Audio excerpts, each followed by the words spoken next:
Welcome to Luca and Miguel. Enjoy the video.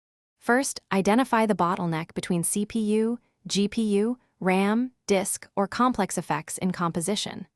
Open Task Manager or Activity Monitor to watch CPU and memory while previewing. Check disk type and free space.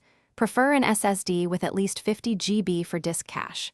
Note if heavy effects like motion blur, particle systems, or expressions slow renders. Use lower preview resolution or 1/2 and fewer layers while diagnosing.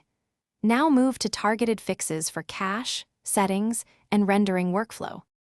Open Preferences Memory and Performance and set RAM reserved for other applications to 30%. Allocate the remaining RAM to After Effects for better preview performance.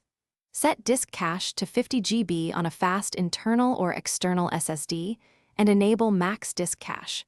Enable multi-frame rendering and GPU acceleration in the same panel for parallel tasks. Lower preview resolution to 1/2 or 1/4 and reduce color depth to speed previews.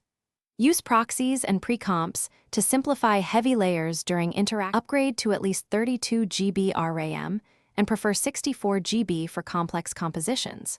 Use a dedicated GPU with at least 8 GB of RAM for GPU-accelerated effects. Store OS and cache on an NVMe or SATA SSD and footage on a separate fast drive. Disable high-resolution previews, close background apps, and avoid real-time antivirus scans while working.